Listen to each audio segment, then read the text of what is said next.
I'm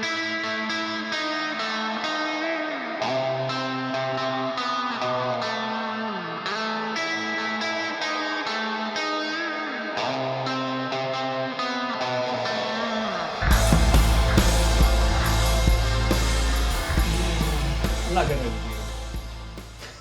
That's alright, take your time. Yeah, that's the hardest time being on. How should I introduce him, you think? Damn it. Alright, well, welcome to Between a Couple Plants. We have Austin and Paul. Thank you guys for coming. Thanks for having We're going to discuss tats and tat processes. It's going to be great. So guys, you guys are really known for doing kind of stripped down traditional Americana work. What about that work speaks to you, and does using more, say, needle weights or line weights in the tattoo or something, does that kind of slow down the process or the power that you seek in the work? Or what is it that really attracts you to that?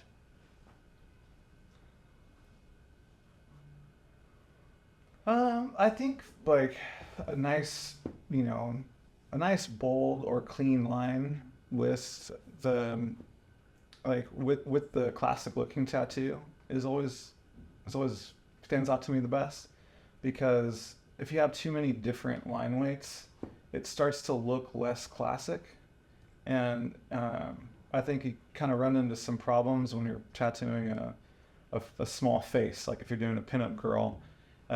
Because you do the whole outline with like a 7, say, and then you're like, oh, it's such a small face. And if you do it with a 7, sometimes it can like look like shit over time, and sometimes it can like, if you use a little bit smaller of a line weight, then it can look nicer for longer, and that slows it down, and it kind of creates maybe a different look to the tattoo itself. So kind of keeping the same line weight throughout the whole tattoo seems to make it look more classic and kind of give a nicer traditional look to it. And that's really what you enjoy in the look of tattoos? Yeah, I enjoy like it's something that's real timeless, where you could look at it and it looks good for the rest of its life, where you could have some crazy looking thing. It might be something for somebody, but sometimes as you age and think about things throughout your life, and you're like, oh, like I'm really happy with this, like just nice rose that I have, and you can something that you can be proud to own for your whole life, instead of like something crazy or wacky that was just time related, whether it was like the 80s or 90s or something like that was just a popular trend. Whereas the classic tattoo, you can always kind of look at it and it's something that's nicer and be proud of. I think most of my draw to those two specific questions was kind of accidental, but has recently a bit more meaning to me. But when I started doing tattoos, I was using a lot of different line weights and colors, and kind of trying to make something different with traditional, and I found that it was pretty unsuccessful. So at some point I started just trying to go back to the images I was, for lack of a better word, ripping off, and just kind of copying them. And as I copied them, I realized that the separate line weights weren't ever really included in like 40s, like Gel Lieber Flash or Stony Flash. It was always like a same line weight. So at first I just did it that way to see if I could emulate those tattoos. But later now I've realized, like, I think now that it's more like a collector-based industry, it seems people want a tattoo to have a voice. Like, they wanted to say Paul did that tattoo or Austin did that tattoo right away. And I find the more I delete possibilities of inconsistencies, like line weight or color, or even sometimes certain placements, you get like a more refined, specific product every time. as if I was to use like 3s, 5s, 7s, 9s, and 14s, they might all look like completely different tattoos, or sometimes done by a different person, or unidentifiable. Sure. Where I pretty much use a loose 9 for anything from the size of a small palm-sized tattoo to a back piece, and I just add or subtract detail in the design accordingly so that it looks like I did it no matter what. Just as if there was a huge flash sheet with a big image in the middle and little ones on the side, I would have drawn them all with the same pen. That's how it would be on your body. If you had a tattoo on your hand and one on your back, they could look right next to each other and be the same line width and whips and, you know, saturation of black. And I just think it's a bit of like a branding choice, I guess. Interesting. That's cool. Yeah. So very deliberate. I like that answer. Thanks, yeah, too. I think when you're doing a bigger body of work, that's on classic tattoos. Like if you're doing a front and you're doing the sleeves, or maybe you're doing a bodysuit or something like that, it's good to have a consistent line weight throughout the whole body, especially for traditional tattooing. Because if you just have too many different things, like what Austin was talking about, like if you have something on your hand or back or whatever, it all looks consistent, but it looks really good when a whole arm is done with the same line weight. It's very unifying. Exactly. Right. And your eye doesn't have to figure it out. Yeah. You know, your eye likes repetitive things, so if it sees that repetitive line weight and everything, it works. It's in your eye immediately like cues in on that. And it's like less noise. And I think less noise for the eye a lot of the time is very satisfying on a real basic like eye to brain level. So I think that makes a lot of sense. Totally. Yeah. I think for me as well, it's like a little bit of knowing my strengths and weaknesses. And like I cannot draw the way you do at all. And I specifically know like what my capabilities are and try to stay like within that parameter, because people are spending a lot of money on a tattoo and they should get exactly what they deserve or what they're asking for or emailing about. Like me, yes, I can use like single needle or do like a bit crazier stuff or use a wider color palette, but that's not what I'm best at. And what I'm best at is the product that I'm serving on a menu that you can look at. And it is really fun to go outside of that menu, but somebody would have to be asking for that, as opposed to. Well, it makes a lot of sense. I agree with that. You know, for a long time I was trying to do like every kind of thing, and then, you know, sometimes, and, you know, a lot of it's just ego driven, right? You know, it's just like, fucking, I can do that. I'm going to do that. I'm going to do that well or whatever for me. And then I realized, you know, there's just people that do that shit better. So maybe you should pass on that. You know, I would pass on things and be like, you're not going to get what you deserve from me on that. Like, there's going to be better people you can choose from. You should get them to do it. Because you're going to get something that I think that you're looking for that's more successful from them than you are from me. It's just not where my strengths lie. And I could do it, and it might look okay, but I still think it would be better. You know, these other handful of men and women they're just gonna do it better, I think. I got another one for you guys. Hit me. What kind of ideas or thoughts drive your designs? And do you have inspirations, key inspirations, whether it be like art or people or ideas or, you know? Yeah. I think most phrases. of what I go for is, and this has been like the hardest thing for me at the beginning of tattooing, and I feel like I'm just kind of getting it, but I've been more drawn to the like evocation of a feeling than like a specific design. Like I like seeing particular tattooers or old photos of tattoos that are like creepy or scary. Like even if it's a tattoo of like a bunny on a Russian criminal, like it's like a creepy, scary, like it has like a gross feeling to it.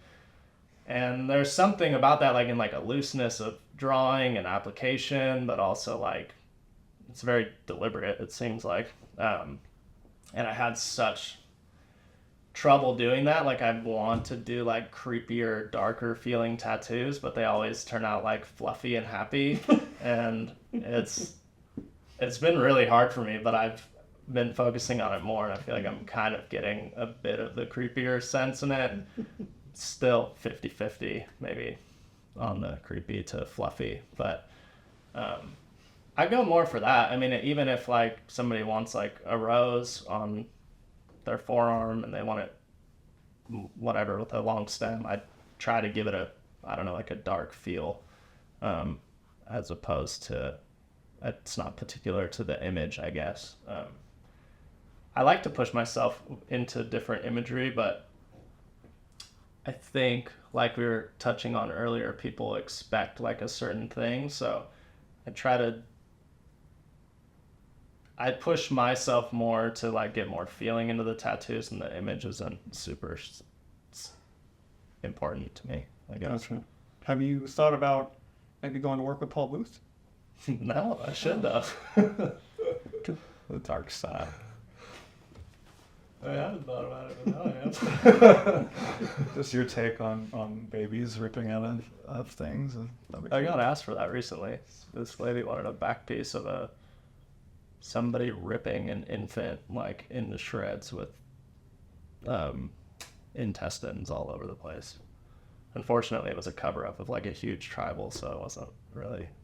Should have made the baby have tribal tats as it's getting ripped. I should have, but it was like half a back of like literally pretty much just solid black, and she wanted like, I don't know, it didn't work. We did a reaper instead. What about you, Paul? You need that thing again? You good? Yeah, no, I think I like tattoos and tattoo flash that tell a story, and have something behind it.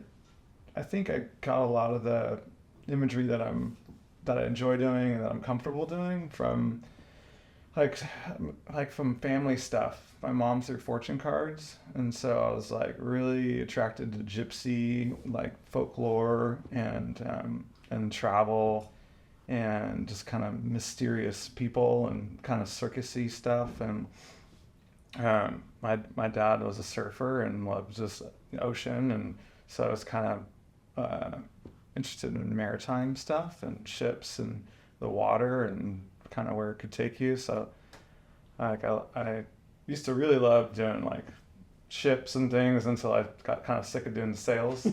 But it was, you know, those kind of images were really attractive to me, like especially in the beginning when I was kind of getting a grasp on what classic tattooing was.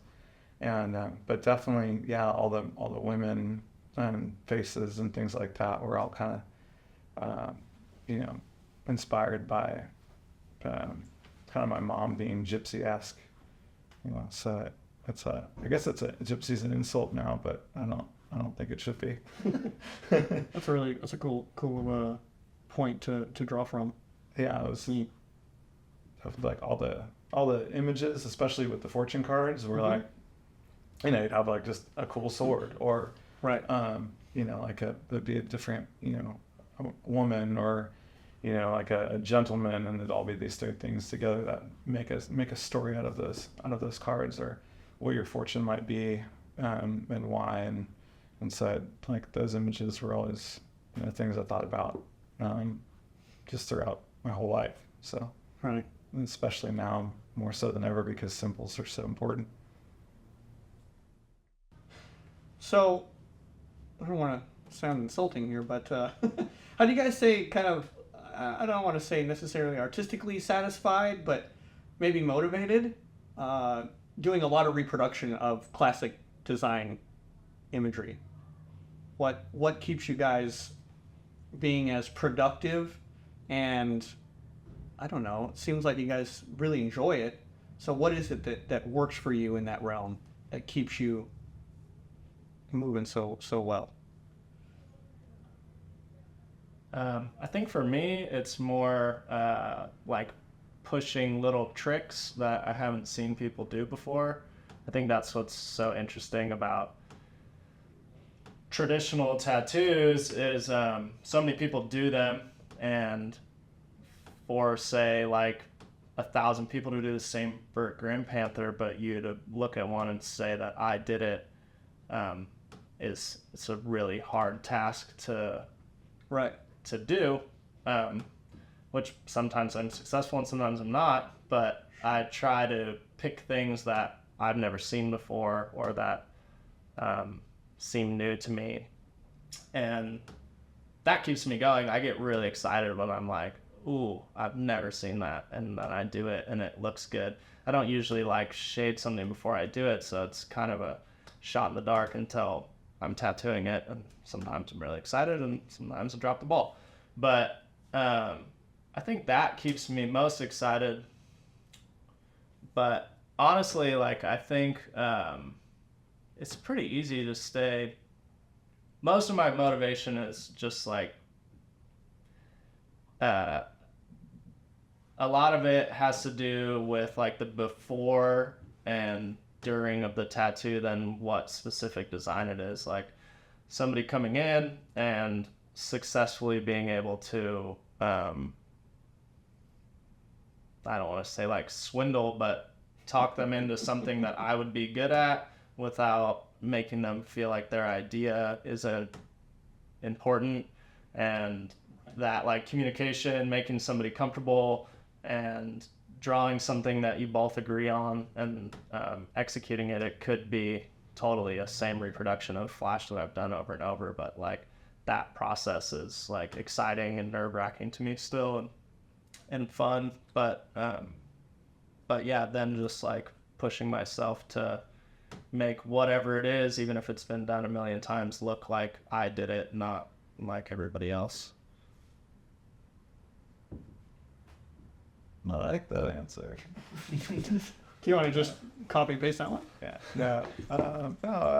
I really like continuing to do it. Like I like there's certain designs that I've always loved in looking through old flash books from Burt Grimm and Owen Jensen and Sailor Jerry even and it's stuff that I'm like, oh, I've always liked that. I've always liked that tiger. And sometimes like I just did a Burt Grimm tiger the other day that I never did before. Like no one ever asked me to do that one thing, so that was fun. And I've never painted it exactly either, so it was like a whole new tattoo for me to do.